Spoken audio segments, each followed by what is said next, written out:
Hi, I'm Christian Cawley, the Gadget Monkey. You may know me from makeuseof.com or from the Really Useful podcast or one of the many other things that I've done online. You can follow me on Twitter at the Gadget Monkey. I've been a technology writer for a long time now, 15, 16 years probably. Back in the 2000s I started, and it's opportune that I should be actually talking about when I started, because some of the first things I worked on were Windows mobile devices, and it just so happens that I am here to talk about this thing, the FX Tech Pro XI X. Now before I do that, I just want to thank everyone who has contributed to my last video. This isn't a car channel, but I was on holiday.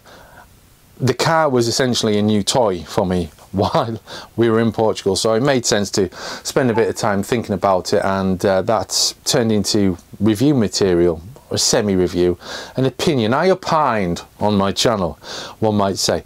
There was an Android Auto section in there, and I probably will return to Android Auto at some point. Now, it so happens I'm actually basically, the main reason for recording this video, I've got lots of ideas for videos coming up, and some of those are partially recorded, prepared, footage captured, but the main reason for this video was really this. So I'm speaking to you via this at the moment to get an idea of the sound quality of the Rode Wireless Me. It says great audio every time. It's a useful little gadget which I'll be looking into more in depth, but it basically comes with two units: a camera mounted unit that's wired straight into my DSLR audio input at the moment, and this bit here which I think you should be able to see. That's going to be a review video in future, but as I say, the main reason for this is the FX Tech Pro XI X, a Kickstarter that I backed that sent me back around £500 a couple of years ago. There'll be a caption at the bottom telling you exactly when it was I backed this project, and it took a while to come. You know, lots of things happened in the world. Transit slowed down, shipping slowed down, manufacturing slowed down due to the events of 2020 and 2021, and this took a little bit of time to come. Now, I haven't used it extensively because it missed some key features, such as the listed version had HDMI out via the USB Type-C port. The finished version doesn't have that. It misses various other features, and it is nice to have a phone with a built-in keyboard. Apologies for the snap sound again. There you go. It is a nice keyboard.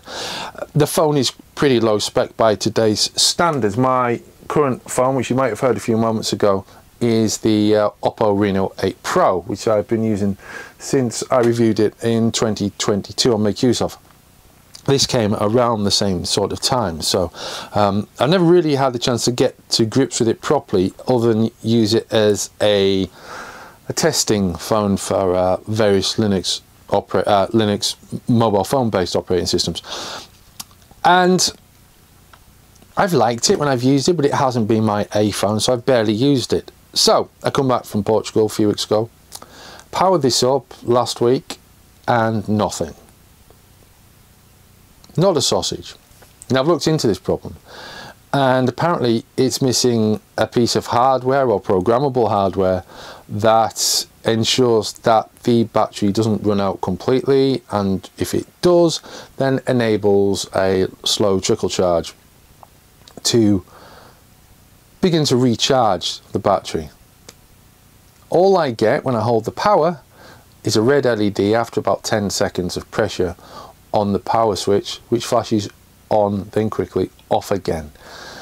Now, I understand that it's possible to ship this back to FX Tech. Frankly, I wouldn't send them a dead cat. They seem to be completely useless.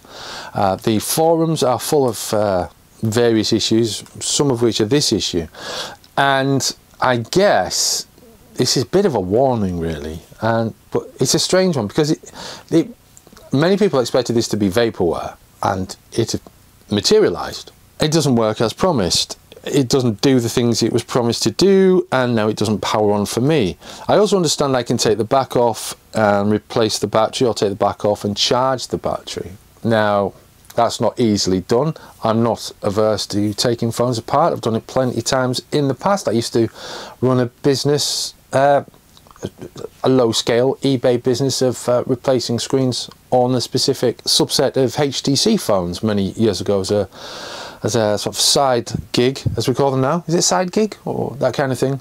To my writing, before that took off properly. So, you know, I'm not afraid of taking phones apart. In fact, there's a Nexus, an old Google Nexus 5 in this drawer here, which is on its third screen. The point is, I don't, you know, life's too short to be taking apart phones that you barely use, to replace a battery in it, to then, you know, find that the phone is still doesn't do the things it was supposed to do when you put that money to it.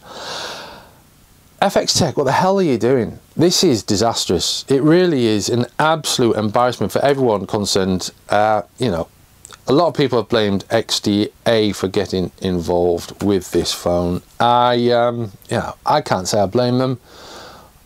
It's not really the issue here. The issue is the delivery. XDA thought it was going to be a great phone.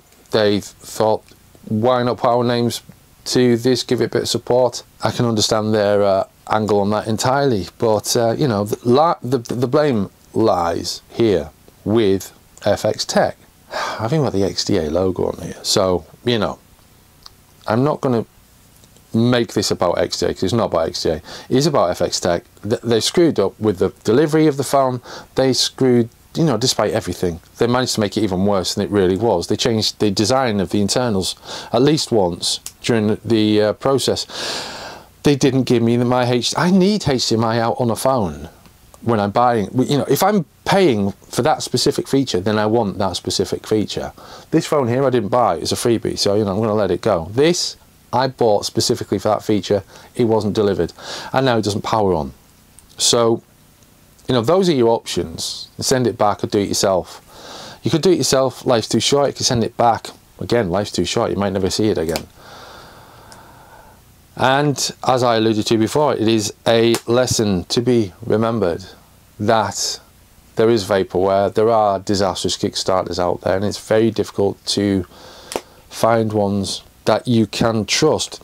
If memory serves, this was on Kickstarter and Indiegogo, and I bought it on Indiegogo. This isn't a slight on those platforms, of course. I have had lots of successful backings of books and video games. There's one I've just started playing called Beyond the Long Night, I think, which is, I'll put a link to that in the show notes because it's really worth you checking out on Steam. It's such a good game. I mean, I don't know what to do with this now. I've tried a battery charger, you know, one of those portable battery chargers, see if that has any impact on the, it's persuading it to take on board some juice, but that isn't working either. So, I mean, figuratively, this is in the bin now. It's never going to work again unless I take the time. And frankly, you know, 3 children, stuff to write, I don't have time.